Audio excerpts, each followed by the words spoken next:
नमस्कार। इंग्लिश अब हिंदी में कॉन्सेप्ट में आपका स्वागत है। इंग्लिश अब हिंदी में बुक को समझने के लिए मैं आपको इसके वन बाय वन एक एक चैप्टर आपको समझाऊंगा। बहुत थोड़े से चैप्टर्स हैं, आप बड़ी जल्दी समझ सकते हैं। एक हिंदुस्तानी दिमाग को 1 to 4 साइकोलॉजी 1 to 4 तरीके से मैं कंफर्टेबल करवाना चाहता हूँ स्पोकन इंग्लिश से। इसीलिए मैंने इंग्लिश अब हिंदी में कॉन्सेप्ट डेवलप किया है, जो कि एक हिंदुस्तानी दिमाग को उसी के तरीके से इंग्लिश सिखाने में मदद करेगा। ये देखिए,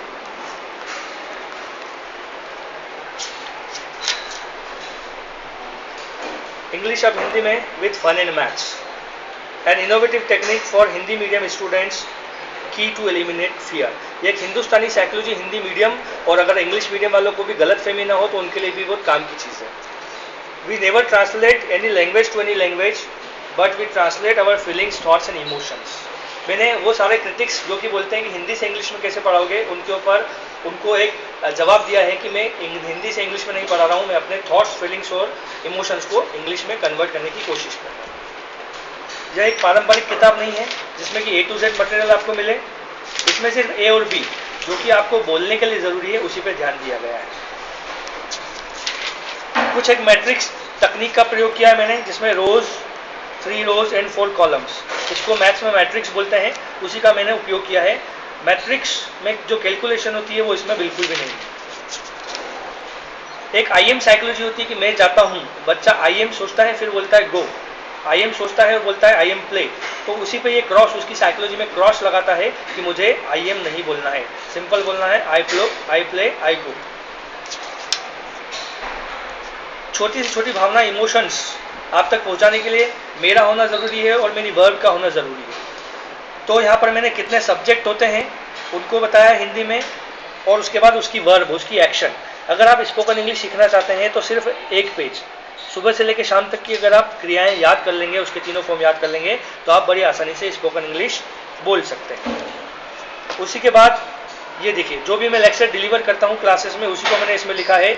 मैं खाता हूँ, मैं जाता हूँ, उसका बच्चा I am eat बनाता है, और ये हूँ उसके लिए कन्फ्यूजन पैदा करता है। तो कन्फ्यूजन को दूर करने के लिए मैंने सारा मटेरियल इसमें लिखा हुआ है। मैट्रिक्स तकनीक क्या है? मैट्रिक्स तकनीक ये है कि 3 रो और 4 कॉलम, जो आपका टेंस का जो चार्ट होता है, उसी को मैंने 3 रोज और 4 कॉलम्स में मैट्रिक्स में कन्वर्ट कर दिया है। चीज़ें वही हैं, सिर्फ एक नया डायमेंशन, नया फ्लेवर है। ये देखिए, 3 रोज और 4 columns, present, past, future, simple, continuous, perfect और परफेक्ट कंटिन्यूस।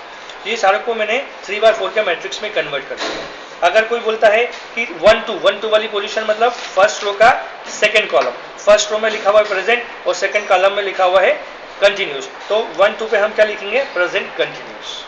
इसी प्रकार 2 1 मतलब सेकंड रो का फर्स्ट कॉलम, सेकंड रो में लिखा है मैंने पास्ट और फर्स्ट कॉलम में लिखा है सिंपल, तो पास्ट सिंपल। इस तरीके से ये मैट्रिक्स अप्रोच काम करती है। इंजीनियरिंग स्टूडेंट्स को पढ़ाते हुए कॉन्सेप्ट डेवलप किया है, तो उनके लिए बहुत कारगर तकनीक है। फिर मैंने जितनी भी आपकी टेंस में जो पोजीशंस होती है उनके हिसाब से कुछ सेंटेंस लिखे हैं, आई के साथ और ही के साथ। ये हमेशा क्रॉस, आपकी साइकोलॉजी में क्रॉस बनाता है कि मुझे IM नहीं बोलना है। वो सारी चीज़ें इसमें present tense, past tense, future tense, जो सारे पूरे टेंस समझाए हुए हैं। इसके बाद एक तकनीक है 1 to 4। उसके पहले मैं आपको बताना चाहूँगा, एक ओ बिहेव करके एक टेक्निक है। ओ बिहेव टेक्निक जो होती है वो आपको पूरे 12 टेंस में वर्ब के जो तीनों फॉर्म होते हैं, first form, second form, third form, वो याद रखना है। किस तरीके से याद रखना है वो आपको याद करवा देते हैं 5 मिनट में। जब ये मैट्रिक्स खाली होता है और हम पोजीशंस लिख देते हैं, तो हम फर्स्ट कॉलम में सेंटर वाली जगह पर V2 बना के गोला बना देते हैं। इसका मतलब होता है कि उसने घर बना लिया। तो ओ बिहेव टेक्निक का मतलब ये है कि फर्स्ट कॉलम वाला, फर्स्ट पोजीशन वाला जो बंदा है वो बोलता है कि अरे भैया ओ बिहेव, मैं यहाँ पर खाली बैठा हूँ, अपने घर कैसे बना लिया? तो बोलता है ठीक है, आप फर्स्ट नंबर के हो तो आप वर्ब का फर्स्ट फॉर्म ले लो, मतलब प्रेजेंट सिंपल में वर्ब का फर्स्ट फॉर्म। जब हम थर्ड रो में आते हैं तो ये फ्यूचर सिंपल वाला व्यक्ति बोलता है अच्छा आप पहले नंबर के थे, आपने फर्स्ट फॉर्म ले लिया, आप सेकंड नंबर के आपने सेकंड फॉर्म ले लिया, मैं कर दूंगा, मुझे भी वर्ब का फर्स्ट फॉर्म चाहिए। तो बोलते ठीक है, आप भी शांत रहो, आपको भी वर्ब का फर्स्ट फॉर्म दे देते हैं, मतलब फ्यूचर सिंपल में भी वर्ब का फर्स्ट फॉर्म। जंप करके हम थर्ड कॉलम पे आ जाते हैं। ये कॉलम बोलता है मैं थर्ड पोजीशन का हूँ, तो मुझे वर्ब का थर्ड फॉर्म दे दीजिए पूरा। तो ये पूरे कॉलम में वर्ब का थर्ड फॉर्म दे दिया जाता है। तो अब बचा क्या? आई एम गोइंग, जो बच्चे की साइकोलॉजी में हमेशा से बैठा हुआ है, तो वर्ब के फर्स्ट फॉर्म में ING, मतलब V1 प्लस ING कंटिन्यूस में और परफेक्ट कंटिन्यूस में V1 प्लस ING फॉर्म रख दिया जाता है। तो इसी प्रकार आपका जो वर्ब के फॉर्म याद करने का तरीका है वो OVO टेक्निक से 5 मिनट में आपको याद हो जाता है। इसकी मैं एक्शन आपको करके बताता हूँ। V2, V1, V1, V3, ING और ING। अगर ये चीज़ आपके दिमाग में बैठ जाती है तो आप वर्ब के सारे फॉर्म 5 मिनट में याद कर सकते हैं। V2, V1, V1, V3, ING और ING। इसके बाद मैं आपको बताना चाहूँगा 1 to का 4 फंडा। ये सारे वर्ब के फॉर्म आपको मैट्रिक्स में रख के बताए हैं मैंने। ईट क्रिया ली है, ये वर्ब का गोला बना हुआ है, ईट एट ईटन कहाँ रखना है वो सारी चीज़ें, फिर वर्ब प्ले के साथ, फिर उसी का हिंदी में खाता हूँ पे क्रॉस लगा हुआ है, खाता खाया खाऊंगा, खा चुका हूँ तो प्रेजेंट में आएगा, खा चुका था तो पास्ट में, खा चुका हूँगा तो फ्यूचर में। इसी प्रकार एक महत्वपूर्ण फंडा होता है ही शी इट, कहाँ पर क्रिया में एस लगाना और कहाँ पर ईएस लगाना या कहाँ पर हमें छोड़ना है, उसके लिए आपको ही शी इट का फंडा बहुत मदद करता है। अब आपको ही शी इट ना बोलते हुए उसको बोलना है ही सी इट। सी मतलब स और स मतलब एस।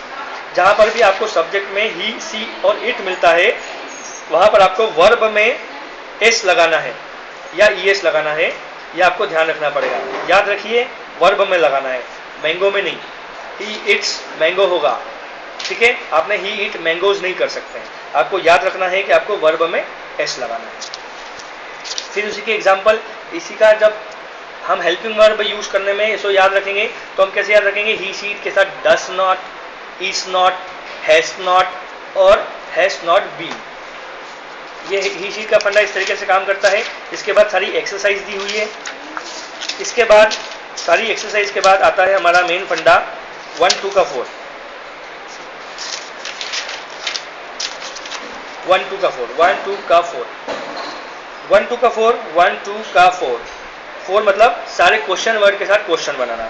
हाँ मेरे प्यारे मित्र, इस फंडे में आपको इसी क्रम में चारों सेंटेंस बनाना होंगे।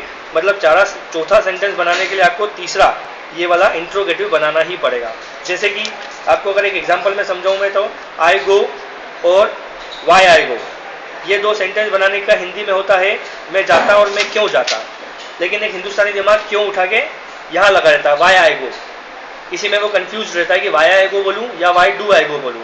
यही जानने के लिए पहले हम उसका नेगेटिव बनाते हैं तो आई डू नॉट गो, फिर प्रश्नवाचक बनाते हैं डू आई गो, उसके बाद ही उसे वाई, हाउ, वेयर, व्हेन ये सब बनाना है। तो 1 to का और फिर 4 बनाना है। अगर कोई बच्चा इस तरीके से प्रैक्टिस करता है तो वो सही बोलता है तो उसे आत्मविश्वास आता है।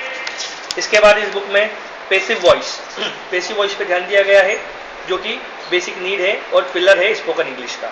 पैसिव वॉइस में जो हमारा 4th कॉलम था वो खत्म हो जाता है और फ्यूचर कंटिन्यूस का पैसिव वॉइस नहीं बनता, इसलिए मैंने क्रॉस लगाया है। ये एक साइकोलॉजिकल अप्रोच है क्योंकि जब आप इसकी एक्सरसाइज करते करते लास्ट में जब आप यहाँ पर आएंगे तो आपको ये क्रॉस मिलेगा जो कि आपको पहले वाले क्रॉस, ये क्रॉस और ये क्रॉस की याद दिलाएगा कि अच्छा इसकी एक्सरसाइज इसलिए नहीं है।